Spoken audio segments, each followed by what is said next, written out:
So, hello students, good morning, what's up? सब कुशल मंगल. So, it's 4 lecture have gone. 4 periods आपके हो चुके और आई होप कि अब आप धीरे धीरे सेटल हो रहे होंगे केमिस्ट्री में. इनिशियली मैंने आपको बिगनिंग में ही शुरुआत में ही कहा था कि initially it will be a bit challenging because we are starting with a very fundamental chapter which is ideally the first chapter which is not started usually in most of the classes to please the student, to make you feel good. But जैसा मैंने आपको beginning में ही कहा था कि हमारा objective थोड़ा different है. हमारा ऑब्जेक्टिव इस लेक्चर के through to gain some knowledge and that to the most precise knowledge, the most accurate knowledge and the most appropriate knowledge. That is what we are trying to do. ज़्यादा मुश्किल तो नहीं है या मुश्किल है? अगर मुश्किल लगता है तो थोड़ा सा इसके ऊपर और काम कर लेंगे. And I can tell you one more thing कि ये लॉकडाउन की वजह से ये एक एडवांटेज है आपके पास कि आपको इस फॉर्म में, डिजिटल फॉर्म में लेक्चर मिल रहा है. इसका क्या एडवांटेज है कि आप इसको कई बार रिप्ले करके देख सकते हैं. अगर मैं फिजिकली आपको क्लास में पढ़ा रहा होता तो एक बार मैं पढ़ा देता, फिर दोबारा उसे सुनने का आपको अपॉर्चुनिटी नहीं मिलता. यहां पे क्या है कि अब YouTube के आर्काइव में प्रेजेंट है, कभी भी इसको देखा जा सकता है. Unless until I restrict, I remove it. तो अभी आपके पास ये एक एडवांटेज है कि इस चैप्टर को, यूजुअली डरते हैं लोग इस चैप्टर से, बट हमारा काम डरना नहीं है. तो उम्मीद करते हैं कि आप इसको समझ रहे होंगे, ठीक से प्रैक्टिस भी कर रहे होंगे और आगे की डीपीपी जो आज मैं अपलोड करूंगा उसको आप साथ साथ प्रैक्टिस करना स्टार्ट कर लेंगे. तो शुरू करें आज का कार्यक्रम. हमने लास्ट क्लास में, प्रीवियस क्लास में ग्राम एटॉमिक मास समझा था, ग्राम एटॉमिक मास, और हमने देखा था कि how gram atomic mass is different from atomic mass. Atomic mass एक रिलेटिव मास था, gram atomic mass absolute mass of Avogadro number of atoms expressed in gram unit, है ना. I hope it's our lecture 5. So mole concept, lecture 5 on 29th April 2020. तो ग्राम atomic मास के बाद अब next concept, उसी का extension मैं आपको कराने जा रहा हूं आज. That is gram molecular mass. Just like gram atomic mass, gram molecular mass is mass of 1 mole of a compound expressed in gram unit. Understood? Avogadro number of molecule ले लें किसी कंपाउंड का और उसको तराजू पे जाके वजन ले उसका, तो जो मास आएगा that will be called gram atomic mass, gram molecular mass of that compound. So it is mass of 1 mole of compound in gram unit. अब जैसे हम कोई एक एग्जांपल लेते हैं वाटर का ही. इसका मॉलिक्यूलर मास जो रिलेटिव था, इसका मॉलिक्यूलर मास क्या होगा 1 into 2 plus 16 हाइड्रोजन का 1, 2 हाइड्रोजन है तो 2, तो ये 18 AMU हो जाएगा. इसके 1 मोल का मास क्या होगा 18 into AMU into Avogadro number.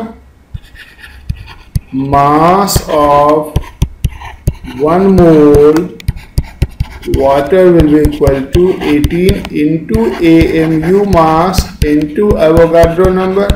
और हमने सीखा है कि ये होता है 1 ग्राम, तो इसलिए ये हो जाएगा 18 ग्राम. यानी कि मॉलिक्यूलर मास ही बन जाएगा ग्राम मॉलिक्यूलर मास, क्योंकि 1 मोल ऑफ AMU इज 1 ग्राम. समझ गए? तो ग्राम मॉलिक्यूलर वेट हम इस तरह से मालूम करेंगे. तो अगर कोई आपसे पूछे कि 10 ग्राम ऑफ वाटर में कितने मोल्स ऑफ वाटर होंगे, तो उसी तरह का फॉर्मूला एक हम देख सकते हैं कि 18 ग्राम ऑफ वाटर में कितना मोल होता है 1 मोल. और इसलिए 10 ग्राम में सिंपल यूनिटरी मेथड से कितना हो जाएगा 1/18 into 10. तो अगर इसे हम जनरलाइज करके लिखना चाहें तो ये क्या है mass upon gram molecular mass, which is number of moles. तो ग्राम एटॉमिक मास और ग्राम मॉलिक्यूलर मास में सिमिलरिटी क्या है कि ये दोनों 1 मोल का मास है. अगर कोई प्योर एटम है तो उसके लिए ग्राम एटॉमिक मास, और अगर कोई मॉलिक्यूल है कंपाउंड है तो उसके लिए gram molecular mass. So we have 2 thing, gram atomic mass and gram molecular mass. Gram molecular mass है ना, बोथ फॉर 1 मोल. ये एटम के लिए यूज होगा, जैसे आयरन के लिए, सोडियम के लिए, कैल्शियम के लिए, पोटेशियम के लिए. आयरन का ग्राम एटॉमिक मास 56 ग्राम पर मोल, सोडियम का 23 ग्राम पर मोल, कैल्शियम का 40 ग्राम पर mole. You don't need to remember all this, आपको दिया जाता है पेपर में 39 ग्राम पर मोल. जो एटॉमिक स्टेट में एग्जिस्ट करता है उसके लिए ग्राम एटॉमिक मास, और जो मॉलिक्यूल या कंपाउंड के फॉर्म में एग्जिस्ट करता है जैसे क्लोरीन 35.5 होता है ग्राम एटॉमिक मास इंटू 271 ग्राम पर मोल, या मीथेन 12 + 4 16 ग्राम पर मोल. अब ये दोनों एक ही टाइप का क्वांटिटी है, सिर्फ एटम और मॉलिक्यूल का फर्क है. और इसलिए अब यहां से इन दोनों के लिए हम एक कॉमन टर्म यूज करते हैं मोलर मास, जिसको हम कैपिटल M से डिनोट करेंगे. Molar mass is simply mass of one mole. अगर एटम के लिए लगाएंगे तो वो मोलर मास ग्राम एटॉमिक मास हो जाएगा, और अगर मॉलिक्यूल के लिए लगाएंगे, कंपाउंड के लिए लगाएंगे, तो वो ग्राम मॉलिक्यूलर मास हो जाएगा। समझ गए? So molar mass is simply mass of one mole of substance. वो सब्सटेंस प्योर एटम होगा तो ग्राम एटॉमिक मास हो जाएगा, और मॉलिक्यूल होगा तो ग्राम मॉलिक्यूलर मास हो जाएगा। Mass of one mole of substance. फिर से कोई एग्जांपल इसको लेके समझते हैं। सपोज करो कार्बन डाइऑक्साइड है, तो इसका अब मोलर मास अगर मुझे लिखना हुआ तो ये क्या हो जाएगा? 12 + 32 44 ग्राम पर मोल, यानी कि 1 मोल ऑफ CO2 है। Avogadro number of CO2 molecule को लेके बैलेंस पे अगर वजन करेंगे तो उसका मास आएगा 44 ग्राम। तो अगर कोई हमसे पूछे कि 8 gram of CO2 contain how many moles, तो कैसे हम इसको आंसर करेंगे? पहले यूनिटरी मेथड से 44 ग्राम CO2 contain 1 mole. So 8 gram CO2 will contain 1/44 into 8. It is 8/44 mole. Our intent is to define a relation between number of moles, mass and molar mass. ये मास है, ये मोलर मास है, और इसका ratio number of मोल आया। So number of moles, जिसको हम standard N से डिनोट करते हैं, ये क्या हो जाएगा? मास अपॉन मोलर मास।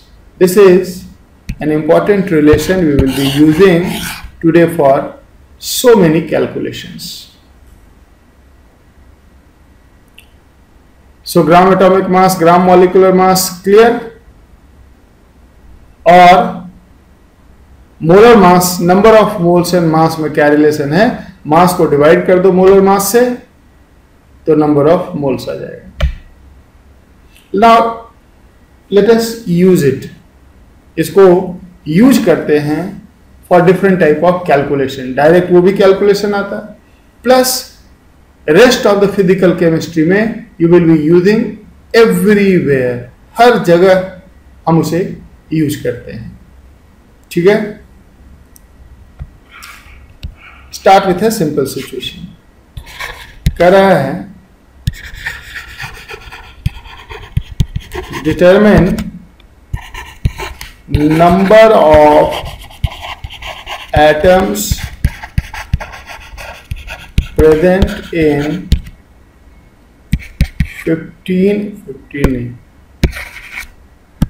12 लेते हैं, 12 gram of water. 12 gram water में नंबर ऑफ एटम्स मालूम करना है। That is very important. Number of atoms, not molecule.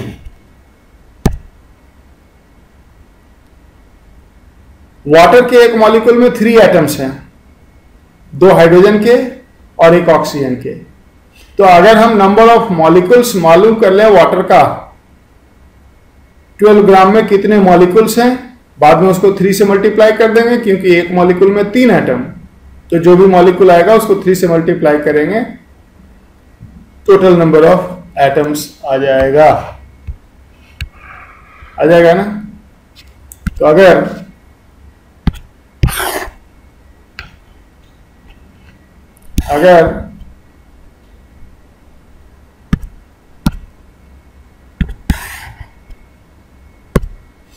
Number of moles of water पता करना, तो फॉर्मूला अभी भी लिखा था, मास upon molar mass. Mass is how much? 12 upon molar mass of water 18, 6263। So 2/3 moles अब एक मोल में कितने मॉलिक्यूल होंगे, एवोगाड्रो नंबर। तो नंबर ऑफ मॉलिक्यूल्स क्या हो जाएगा, molecules of water, it will be 2/3 into Avogadro number 6.022 10 का पावर 23। ये नंबर ऑफ मोल है, into Avogadro number of molecules हो जाएगा। 6.022 को अप्रोक्सीमेटली 6 ले सकते हैं, so it is 32, so 4 into 10 का power 23। And one molecule contain 3 atoms, so number of atom into 3 हो जाएगा। Number of atoms will be what, number of molecule into 3, 4 into 10 का power 23 into 3, so it is 12 into 10 का power 23 atoms. So 12 gram of water contain 12 into 10 का power 23 atoms of atoms, that will be combined atom of hydrogen and oxygen. समझ में आ गई बात। एक और situation देखो, अब इस पर वैरायटी ऑफ क्वेश्चन आपको कराने जा रहे हैं। मोलर मास पे काफी अच्छे अच्छे क्वेश्चन के स्कोप बनते हैं। कह रहा है determine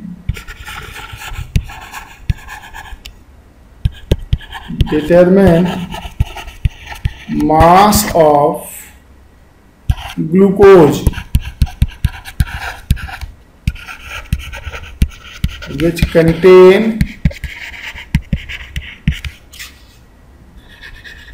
as many molecules as in 5 gram of water। 5 gram water में जितने मॉलिक्यूल हैं उतने ही मॉलिक्यूल अगर ग्लूकोज का लें तो उसका मास क्या होगा। तो नंबर ऑफ मॉलिक्यूल्स या नंबर ऑफ मोल्स अगर हम मालूम करें वाटर का, number of moles of water कितना हो जाएगा, mass upon molar mass, mass upon molar mass, mass is 5/18 मोल। ये आ गया number of moles of water. तो अगर दोनों के मॉलिक्यूल इक्वल हैं तो मोल्स भी इक्वल होंगे, क्योंकि number of molecules number of mole into Avogadro number होता है, और एवोगाड्रो नंबर ये कांस्टेंट है। इसलिए अगर नंबर ऑफ मॉलिक्यूल्स ग्लूकोज और वाटर के इक्वल हैं तो नंबर ऑफ मोल्स भी इक्वल होंगे। तो हम कह सकते हैं कि number of moles of glucose required is 5/18 and therefore mass of glucose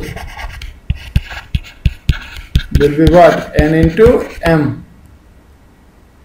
mass upon molar mass, number of mole, तो number of mole into molar mass, mass हो जाएगा। जब इसको हम सॉल्व करेंगे क्या हो जाएगा, 5/8 इंटू 180। ग्लूकोज का मोलर मास 180 होता है, तो ये कितना हो जाएगा, 900/8, इट इज 900/8। कुछ सॉल्व करें, 4 से 4 2 जा 4 से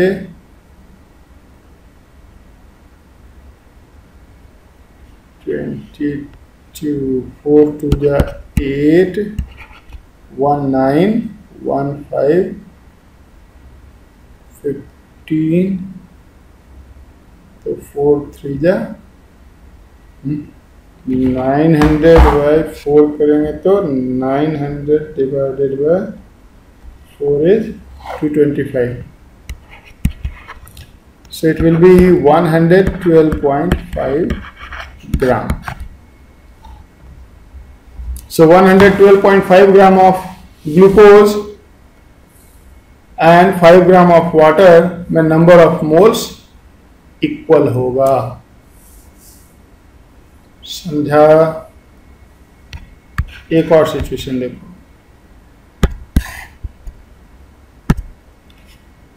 एक और सिचुएशन देखो।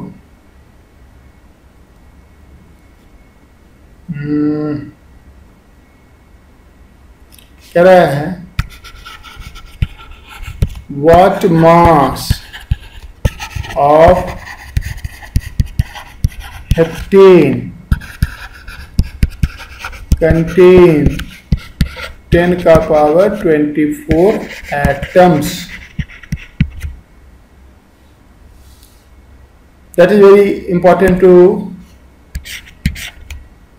focus on. Number of atoms पूछा जा रहा है, पूछ रहा है हेप्टेन का कितना मास ले लें कि उसमें इतने एटम्स होंगे। अगर हम हेप्टेन का फॉर्मूला देखें, हेप्टेन इज व्हाट?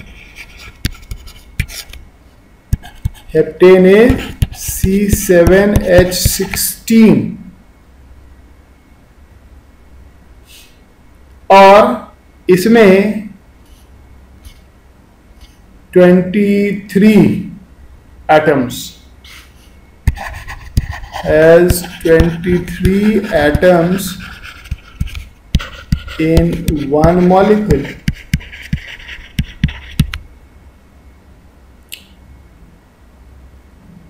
हमें नंबर ऑफ एटम्स दिया हुआ है तो नंबर ऑफ मॉलिक्यूल निकाल सकते हैं।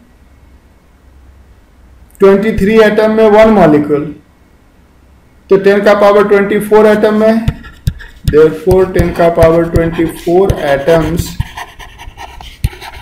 will be present in 10 का पावर 24 upon 23 molecules.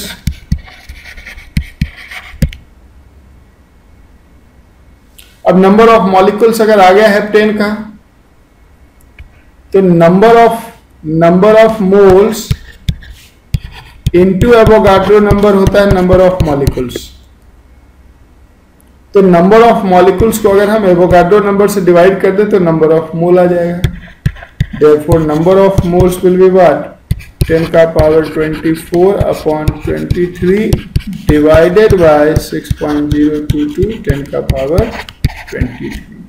ये 23 से 23 जाएगा तो ऊपर 10 रह जाएगा, so it is 10 upon 23 into 6 mole. Heptane का मोलर मास देख लेंगे, एग्जैक्टली 100 आता है। तो नंबर ऑफ मोल आ गया तो मास ऑफ हेप्टेन क्या हो जाएगा? मास ऑफ हेप्टेन हो जाएगा 10 upon 23 into 6 into 100 gram. So it will be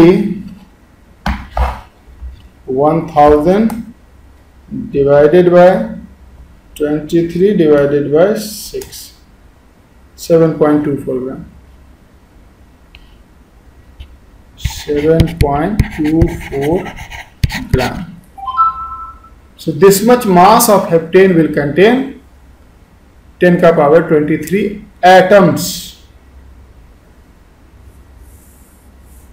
समझ में आ रहा है कि किस तरह से मोलर मास धीरे धीरे अपना रियल शेप ले रहा है। Mass, molar mass, number of atom, number of molecule, इन सबको हम रिलेट कर रहे हैं। एक सिचुएशन जरा देखो, कह रहा है a metal oxide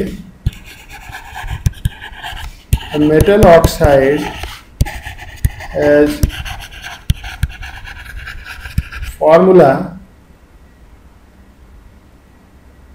formula M2O3 and it contain 72% metal by mass. Determine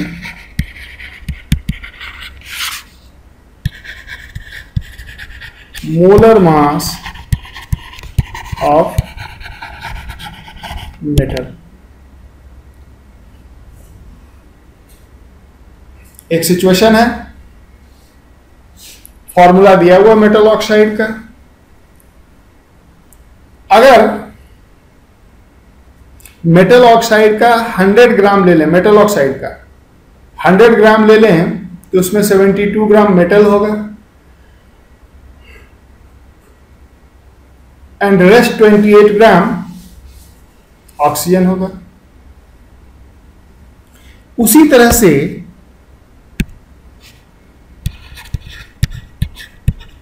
अगर हम 1 मोल ले लें मेटल ऑक्साइड का, if 1 mole of metal oxide,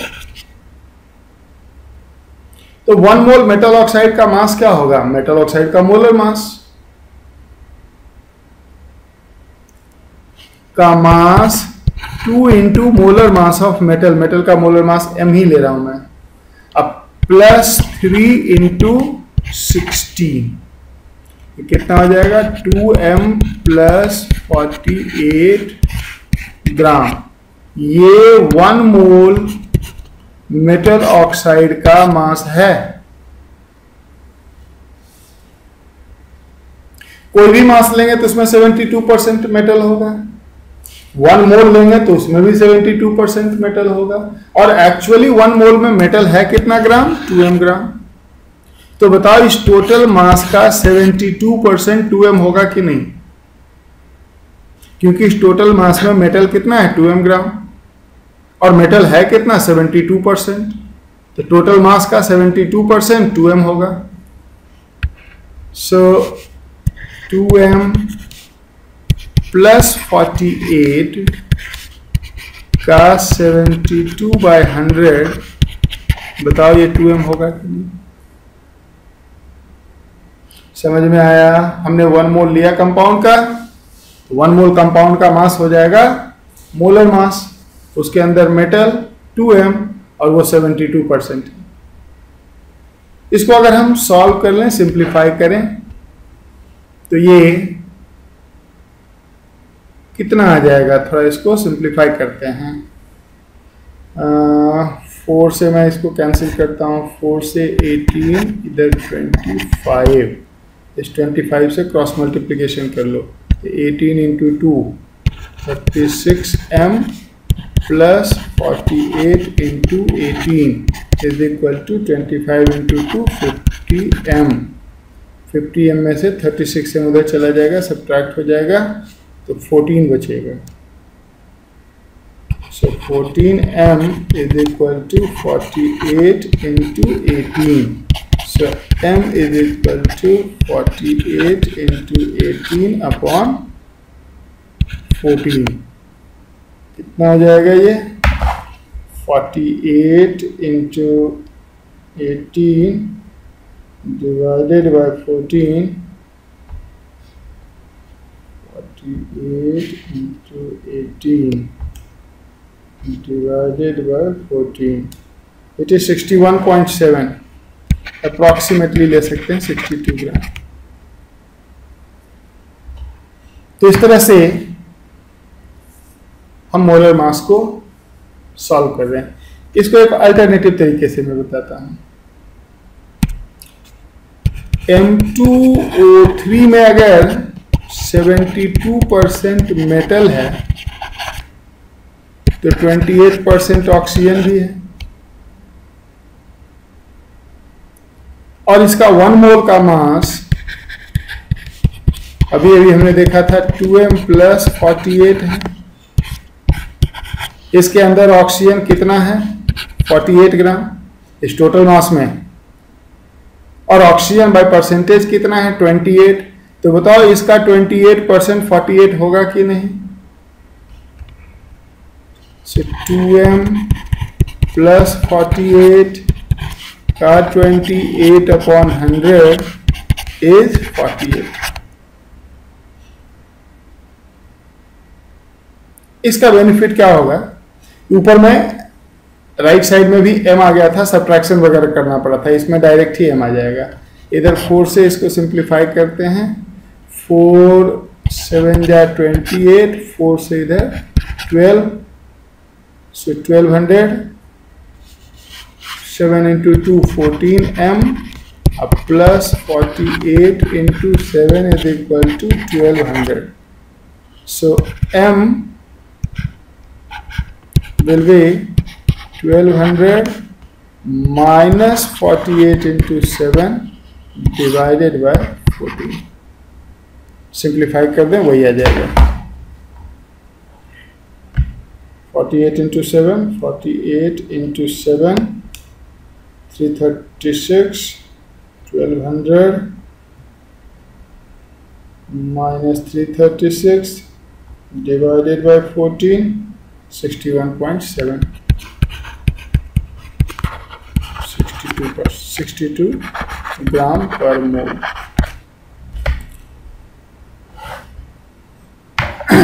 यही ब्यूटी है मोल कॉन्सेप्ट की, कि मोल कॉन्सेप्ट के क्वेश्चन हमें कई तरीके से सॉल्व करने आना चाहिए। कोई एक पैटर्न नहीं है मोल कॉन्सेप्ट के क्वेश्चन का। It is developing intelligence of chemistry. अगर ऐसा ही एक और सिचुएशन, परिस्थिति मैं सामने आपके रखूं, कह रहा है metal sulphate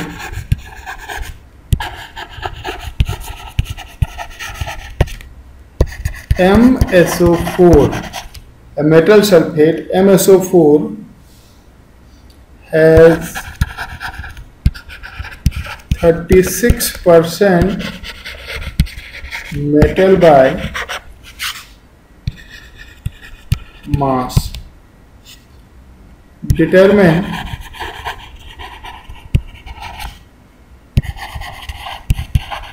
molar mass of metal. Sulphur का 32 होता है ग्राम पर मोल। वही सिचुएशन है,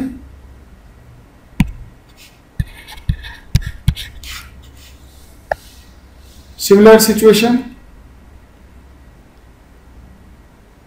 कि हमारे पास metal sulphate,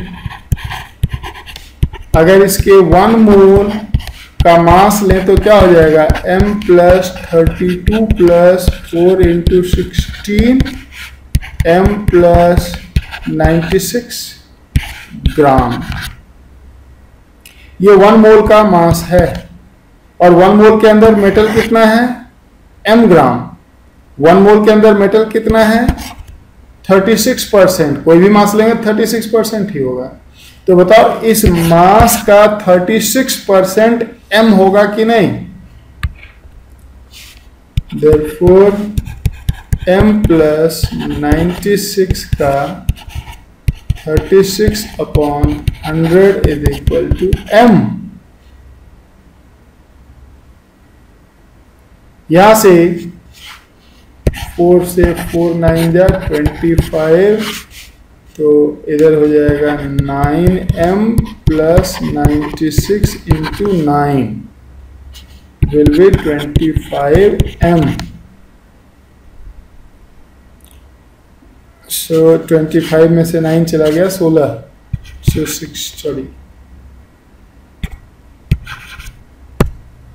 96 into 9 is equal to 16m।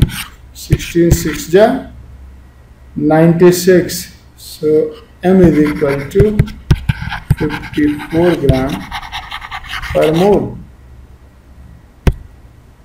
इसे फिर से हम वैसे भी कर सकते थे कि अगर 36% मेटल है तो 64% सल्फेट है और सल्फेट का मास 96 है। इसको हम ऐसे भी लिख सकते थे m प्लस 96 का 64/100 इज 96। यहां से भी हम m को सॉल्व करेंगे तो 54 ग्राम पर मोल आ जाएगा। समझ रहे हैं कि किस तरह से मोल कॉन्सेप्ट वर्क कर रहा है। मोलर मास को तरह तरह से डिफरेंट तरीके से हम सॉल्व कर रहे हैं।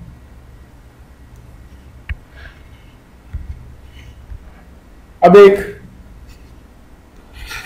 न्यू सिचुएशन लो, कर रहा है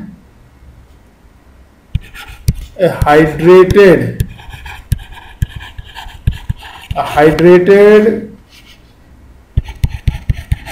MgSO4 on heating loses 51.2% of mass and becomes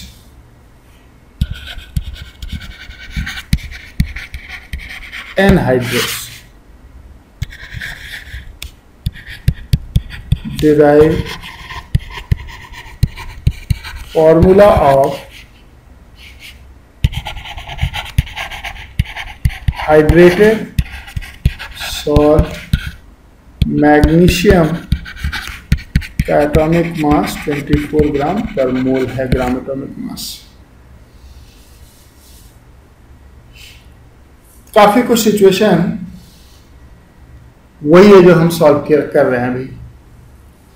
सबसे पहले हाइड्रेटेड सॉल्ट का एक हमें जनरल फॉर्मूला अगर लिखना हुआ तो बताओ, हाइड्रेटेड सॉल्ट का जनरल फॉर्मूला क्या हम MgSO4.x H2O लिखेंगे? 51.2% मास लॉस हो जा रहा है हीट करने पे। वो मास किसका जा रहा है? वाटर का। यानी कि अगर 100 ग्राम सॉल्ट लेंगे तो उसमें से 51.2 ग्राम मास वाटर का होगा।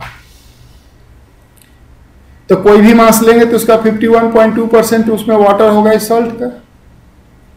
1 मोल अगर ले लें इस सॉल्ट का तो उसमें भी 51.2% वाटर होगा कि नहीं?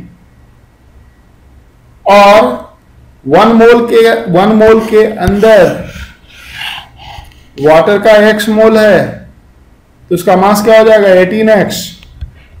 यानी कि अगर इसके हम 1 मोल का मास लिखें तो क्या ये 24 प्लस 32 सल्फर का प्लस 64 ऑक्सीजन का प्लस 18x ग्राम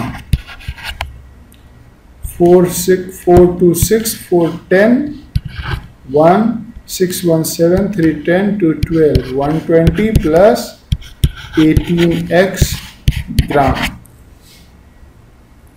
इसके अंदर 51.2% है वाटर, और वाटर का मास है कितना इसके अंदर? ये वाला।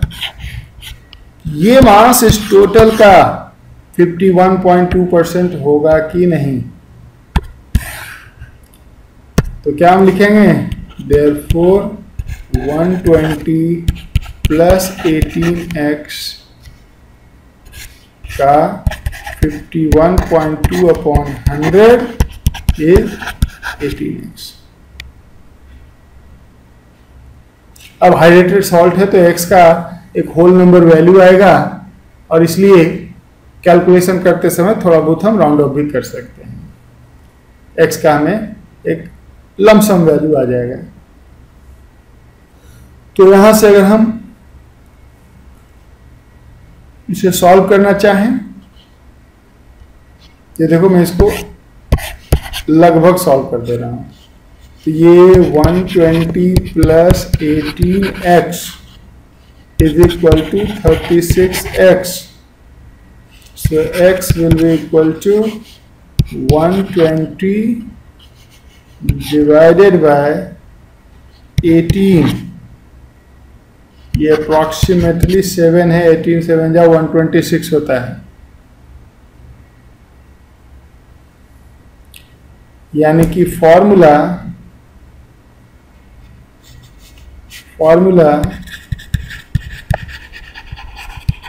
क्या आ जाएगा, MgSO4.7H2O। समझे? नहीं ना? चलो एक और हाइड्रेटेड सॉल्ट क्या करते हैं।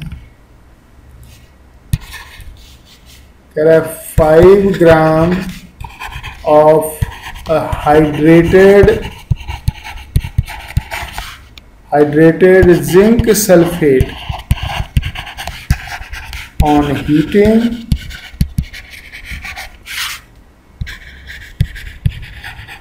rendered anhydrous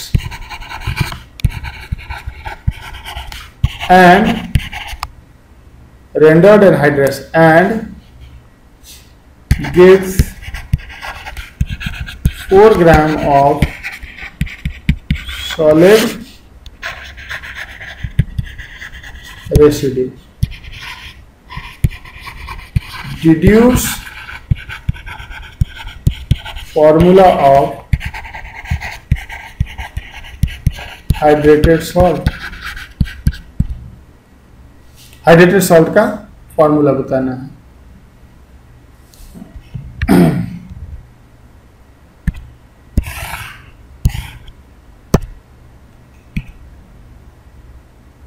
अब जिंक का एटॉमिक मास 65 दिया हुआ है। फिर से क्या करेंगे, हाइड्रेटेड सॉल्ट का एक फॉर्मूला हम एज्यूम करेंगे कि ये कुछ ZnSO4 डॉट XH2O रहा होगा। इसके 5 ग्राम अगर लेते हैं तो 4 ग्राम सॉलिड रेसिड्यू मतलब 1 ग्राम इसमें वाटर होगा। जब इसको हीट किया होगा तो इससे ZnSO4 के 4 ग्राम और XH2O 1 ग्राम मिला होगा। अब इसी रिलेशन से मुझे X मालूम करना है। कैसे? सबसे सिंपल तरीका तो यह है कि हम इस कंपाउंड का, ओरिजिनल कंपाउंड का मोलर मास निकाल लें। और वो कैसे आएगा? यूनिटरी मेथड से, क्योंकि इसके 1 मोल से 1 मोल जिंक सल्फेट का मिल रहा है। तो अगर हम जिंक सल्फेट का मोलर मास देखें तो जिंक सल्फेट का मोलर मास कितना हो जाएगा? 65 प्लस 32 प्लस 64, 4 2 6 5 11, 1 6 1 7 3 10 6 16। ये जिंक सल्फेट का मोलर मास है। अगर हम यूनिटरी मेथड लगाएं और कहें कि 4 ग्राम अगर 5 ग्राम से मिलता है तो 161 कितने से मिलेगा? वो इसका मोलर मास होगा कि नहीं? क्योंकि इसके 1 मोल से 1 मोल जिंक सल्फेट का मिलेगा। तो उसी तरह से पहले कर लेते हैं। हम लिखेंगे 4 gram zinc sulphate from 5 gram ZnSO4.XH2O, therefore 161 gram zinc sulfate from 5/4 into 161। इसको अगर हम सॉल्व कर लें तो 5 divided by 4 into 161, 201.25 gram ZnSO4.X2O। ये 1 मोल जिंक सल्फेट का मास है तो ये 1 मोल इसका मास होगा। तो ये बताओ कि ये 201.25 क्या ये 161 प्लस 18x होगा। 161 इस पार्ट का मास हो गया, 18x इसका मास हो गया। तो जब x को सॉल्व करेंगे तो ये आ जाएगा 201.25 माइनस 161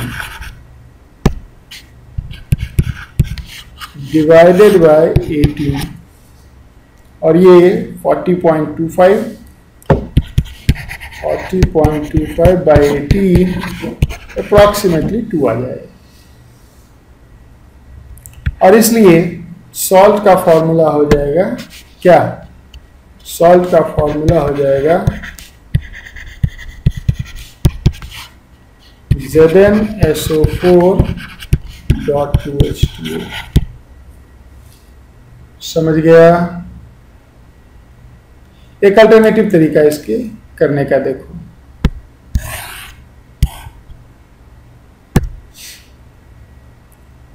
जब 4 ग्राम जिंक सल्फेट मिलता है तो 1 ग्राम वाटर मिलता है। तो क्या हम मालूम कर सकते हैं यूनिटरी मेथड से कि अगर 161 ग्राम जिंक सल्फेट मिलता है तो कितना वाटर मिलेगा? और वो जो वाटर मिलेगा वो x मोल वाटर का मास होगा, वो 18x होगा ना? Also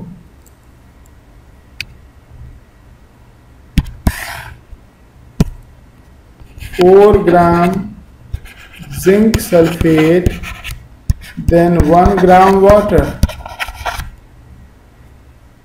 So 161 gram zinc sulphate का जब मिलेगा तो पानी कितना मिलेगा? 1/4 इंटू 161 ग्राम ऑफ वाटर, ये 40.25 ग्राम वाटर आ जाएगा।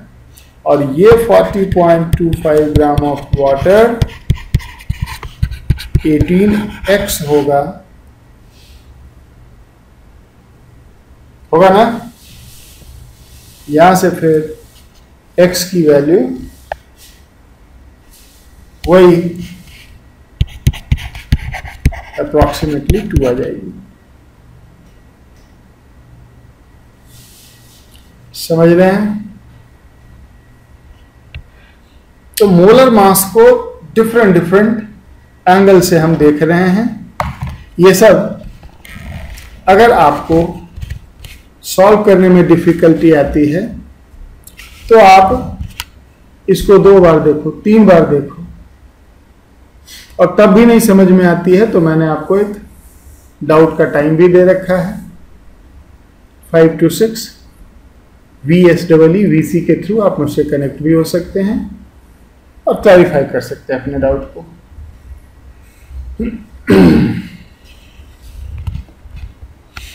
तो और कुछ लेते हैं।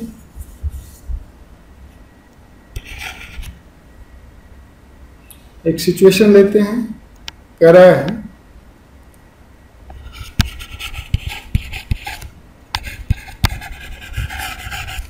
क्लोरोफिल जानते हैं ना, green pigment of the plant जो फोटोसिंथेसिस में यूज होता है। Chlorophyll contains magnesium as only metal. If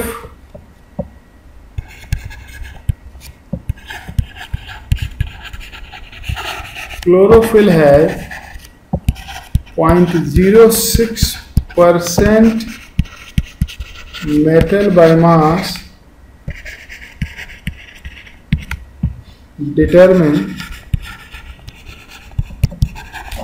minimum, that is important, molar mass possible for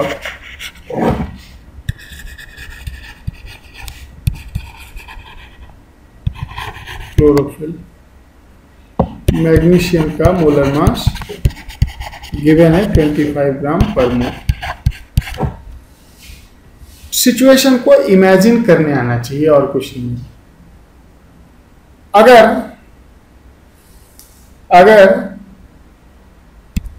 हम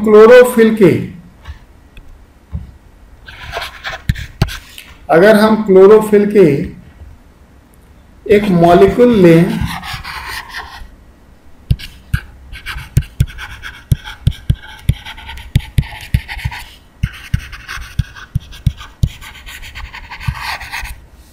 और फिर अगर मैं आपसे पूछूं कि इस मॉलिक्यूल में मैग्नीशियम के एटम कम से कम कितना हो सकता है? 1। एटम्स इंडिविजुअल होता है तो मिनिमम नंबर ऑफ एटम 1 हो सकता है। हम पहले वही रख के देखते हैं। मान लो इसके अंदर 1 mg है। अगर एक मॉलिक्यूल के अंदर एक एटम है तो 5 मॉलिक्यूल के अंदर 5 एटम होगा। सो 1 मोल ऑफ क्लोरोफिल में 1 मोल ऑफ mg होगा कि नहीं? तो हम कह सकते हैं कि 1 मोल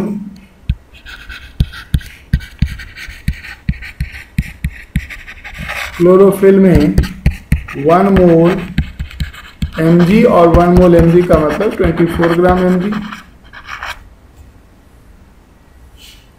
और 1 मोल क्लोरोफिल का मास उसका मोलर मास होगा। सो 1 मोल ऑफ क्लोरोफिल का मोलर मास का 0.06% 24 होगा कि नहीं? क्योंकि क्लोरोफिल के अंदर ही तो मैग्नीशियम है। और हमने अभी एक रिलेशन लिया है कि 1 mole of chlorophyll contain 1 mole of mg। 1 mole of chlorophyll contain 25 gram of magnesium, 24 gram of magnesium. So mass of 1 mole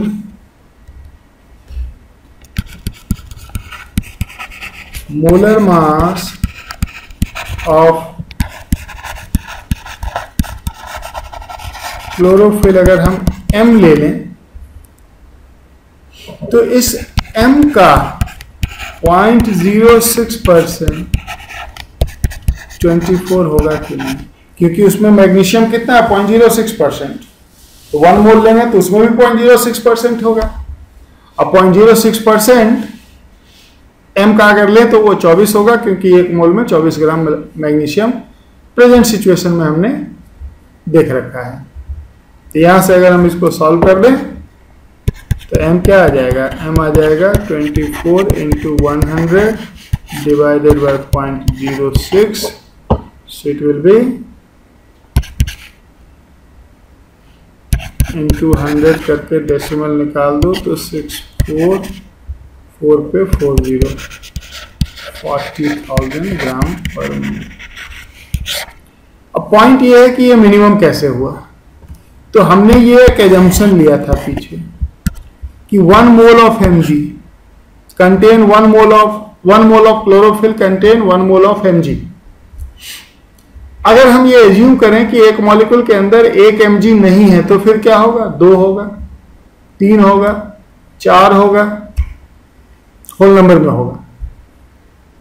अगर इसका सिर्फ 2 ही ले लो तो ये 1 मोल ऑफ क्लोरोफिल में 2 मोल ऑफ mg हो जाएगा और 2 मोल ऑफ mg का मास 24 ग्राम हो जाएगा। और जब वो 24 ग्राम लोगे यहां पे तो m जो आएगा वो इसका डबल आएगा, यानी कि minimum number of atoms of magnesium 1 रखेंगे तो जो करस्पॉन्डिंग मोलर मास आएगा वो मिनिमम आएगा। उसके मल्टीपल में जब 2 mg लेंगे तो 1 मोल ऑफ क्लोरोफिल में 2 मोल mg का हो जाएगा। 2 मोल mg का मास 48 ग्राम हो जाएगा। यहां 24 की जगह 48 जब रखेंगे तो मोलर मास डबल आएगा। अगर एक मॉलिक्यूल के अंदर हम ऐसा मान लें कि 4 एटम है mg का तो 1 मोल में 4 मोल ऑफ mg हो जाएगा। 4 मोल ऑफ mg का मास 24 into 4 96 ग्राम हो जाएगा।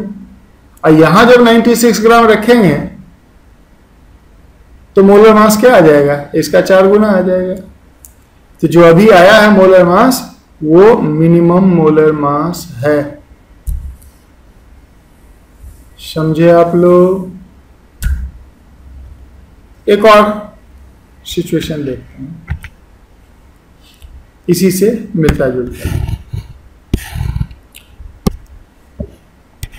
कहा जा रहा है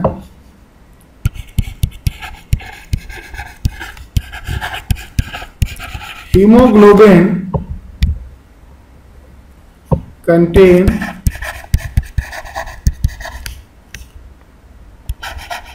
आयरन एज ओनली मेटल। हमारे आरबीसी में ब्लड में हीमोग्लोबिन होता है, iron as only metal and rests are non-metals, बाकी सब non-metals। if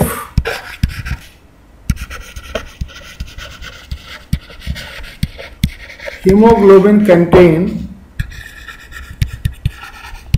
0.35% metal and its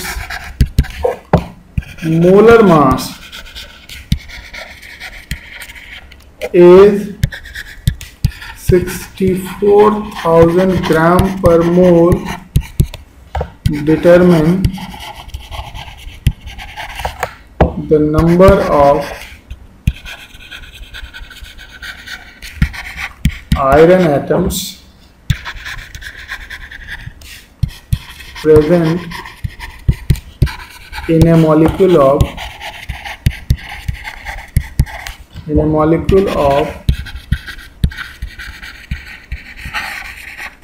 hemoglobin। Iron का एटॉमिक मास दिया हुआ है 56। मोर और लेस प्रीवियस क्वेश्चन के जैसा ही है। इस बार नंबर ऑफ एटम्स नोन नहीं है, मालूम करना है। ये बताओ कि अगर हम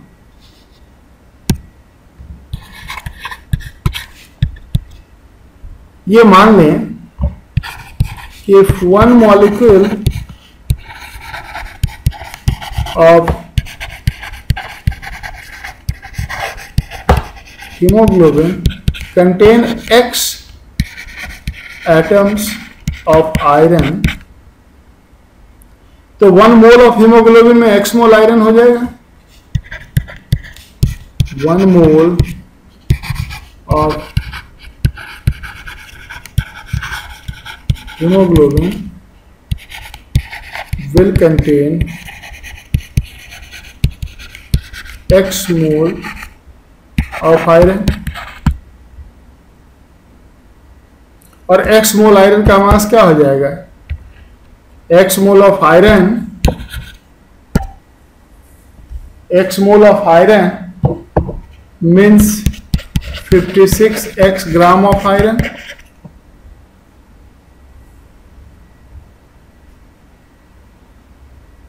होगा ना? 56X gram of iron. अब 1 मोल हीमोग्लोबिन का मास दे रखा है, 1 मोल हीमोग्लोबिन है 64,000 ग्राम ऑफ हीमोग्लोबिन।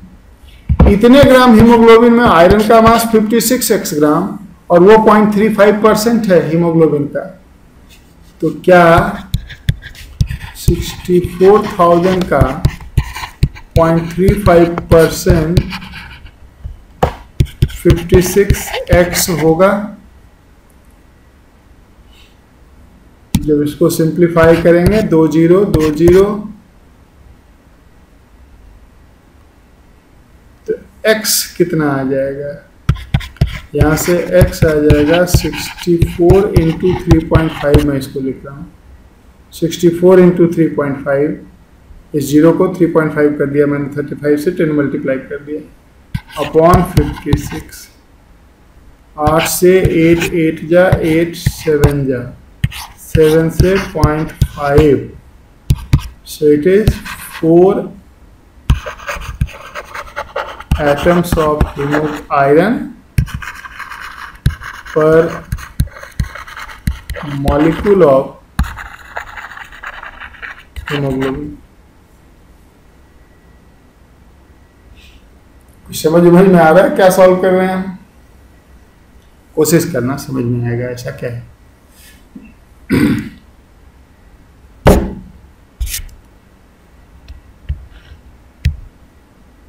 आजकल बड़ा कोरोना वायरस चल रहा है, एक हम भी सॉल्व करते हैं कोरोना पे ही। जिसको देखो कोरोना ही किए रहता है, तो हम लोग भी एक सॉल्व करते हैं। कह रहा है a new coronavirus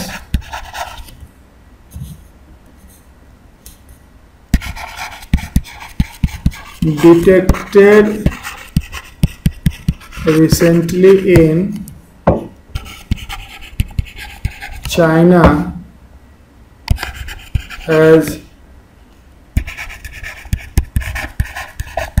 uniform cylindrical shape।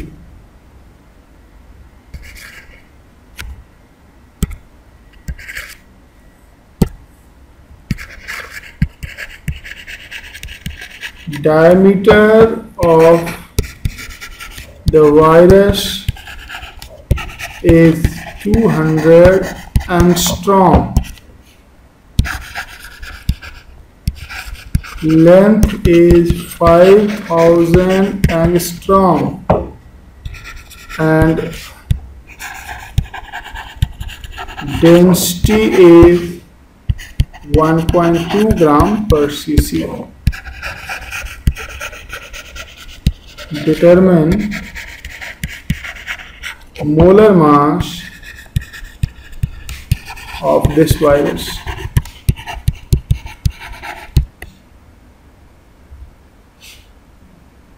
इस वायरस का मोलर मास क्या है, कैसे मालूम करें? अब जो गिवन डायमेंशन है सिलेंड्रिकल है, डायमीटर दिया है तो रेडियस दिया है, लेंथ दिया है तो वॉल्यूम आ जाएगा। अगर एक सिलेंडर का एक वायरस का वॉल्यूम मल्टीप्लाई कर लें तो हम सबको मालूम मास बाय वॉल्यूम डेंसिटी होता है। डेंसिटी दिया है, वॉल्यूम हमने निकाल लिया, तो वॉल्यूम इंटू डेंसिटी मास आ जाएगा।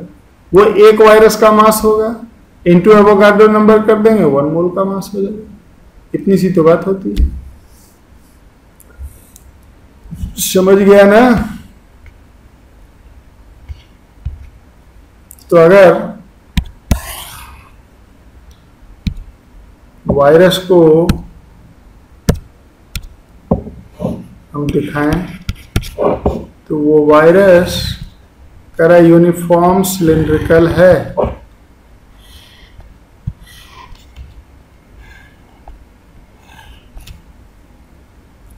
जिसका रेडियस 100 एंगस्ट्रॉम है, डायमीटर 200 था, और इसकी लेंथ 5000 एंगस्ट्रॉम। तो बताओ volume pi R square into L होगा, लेकिन हमें डेंसिटी दिया है gram per centimetre cube, CC is centimetre cube, तो हमें वॉल्यूम सेंटीमीटर क्यूब में चाहिए। यूनिट का ध्यान रखना है, हमें वॉल्यूम सेंटीमीटर क्यूब में चाहिए, तभी इस वॉल्यूम को डेंसिटी से मल्टीप्लाई करेंगे तो मास आएगा। और उसके लिए हमें रेडियस और लेंथ दोनों सेंटीमीटर में चाहिए। रेडियस 100 इंटू 10 का power -10 metre. 1 angstrom is 1 angstrom, मैंने पीछे बता रखा है आपको, 10 का पावर -10 मीटर होता है। ये हो जाएगा 10 का पावर -8 मीटर, इसको हम लिख सकते हैं 10 का पावर -8 मीटर, और ये 10 का पावर -6 सेंटीमीटर हो जाएगा। 100 से मल्टीप्लाई कर दिया मैंने। इसी तरह से लेंथ है 5000 एंगस्ट्रॉम, सो 5000 इंटू 10 का पावर -8 सेंटीमीटर। मैंने सीधा एंगस्ट्रॉम को सेंटीमीटर लिखा है। ये हो जाएगा 5 इंटू 10 का पावर -5 सेंटीमीटर। और इसलिए वॉल्यूम ऑफ वायरस कितना हो जाएगा? Pi into R square. R is this 10 का power -6 centimetre square into length 5 into 10 का पावर -5। सो -6 स्क्वायर -12 और 5 -17। सो 5 पाई इंटू 10 का पावर -17 सेंटीमीटर क्यूब। क्योंकि मास बाय वॉल्यूम होता है डेंसिटी, तो हमें mass of virus volume into density, volume is 5 pi into 10 का पावर -17, डेंसिटी ऊपर दे रखा था मैंने 1.2, ये आ जाएगा ग्राम। सो 5 into 1.26, so it is 6 pi into 10 का पावर -17 ग्राम। ये तो 1 वायरस का मास हुआ ना, तो 1 मोल ऑफ वायरस का मास क्या हो जाएगा? सो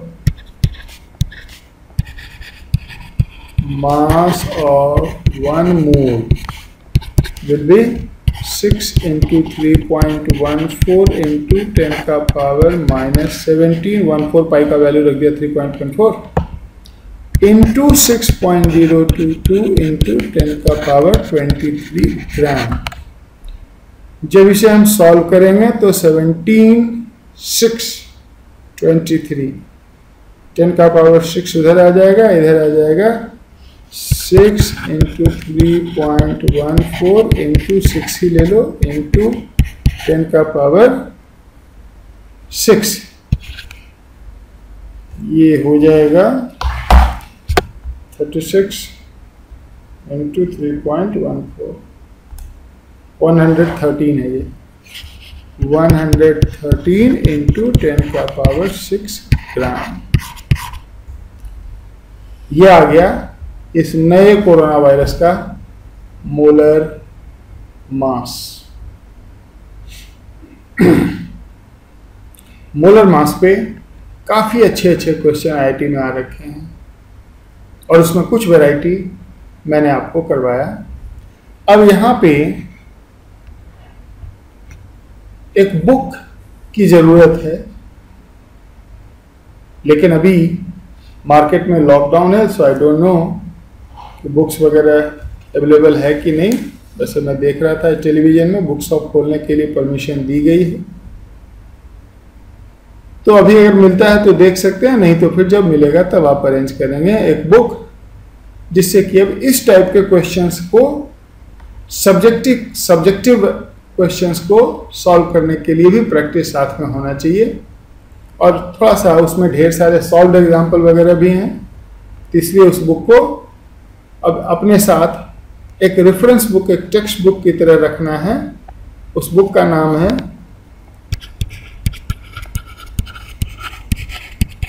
एसेंशियल फिजिकल केमिस्ट्री बाय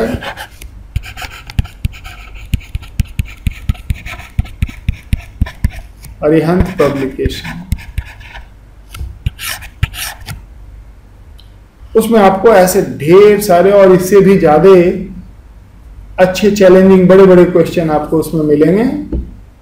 कुछ सॉल्व मिलेंगे, कुछ अनसॉल्व मिलेंगे, और मैं तो आपको इस पे डीपीपी अभी दूंगा ही। आज मैं डीपीपी अपलोड कर दूंगा, तो उसको आप साथ में पैरेलली सॉल्व करना शुरू कर देंगे। तो अगले पीरियड में हम मोलर मास पे एक दो थोड़े बड़े क्वेश्चन, चैलेंजिंग क्वेश्चन लेंगे और उसके बाद फिर स्टार्ट हो जाएगा लॉज ऑफ केमिकल कॉम्बिनेशन, जिसमें डिफरेंट टाइप्स ऑफ लॉज के बारे में हम पढ़ेंगे। Law of conservation of mass, law of definite proportion, law of multiple proportion, law of reciprocal proportion and law of chemical equivalence, जिसके basis पे हम chemical reaction में कैलकुलेशन करते हैं। So there are lot of things, it's a very huge chapter, बहुत बड़ा chapter है अगर हम कंपटीशन के एंगल से देखें। अगर हम एप्लीकेशन के एंगल से भी देखें तो मैंने आपको बताया था कि physical chemistry 50% of the syllabus और पूरी फिजिकल केमिस्ट्री का ये बैकबोन है, समझ रहे हैं? तो इस तरह से आज यहां पे हम कंप्लीट करते हैं। नेक्स्ट क्लास में जैसा मैंने आपको कहा कुछ challenging question, so be prepared for that. वो क्वेश्चन में का फायदा तभी आप ले सकते हैं जब आज जो पढ़ा है उसको आप पूरा 100% थॉरोली समझ लें और अपडेटेड रहना। किसी दिन मैं टेस्ट अनाउंस कर दूंगा 2 दिन के नोटिस पे कि अगले 2 दिन बाद आपका टेस्ट होगा, तो अलर्ट रहना है, साथ में करते चलना है सब कुछ, ठीक है ना? So that's all for today, thank you.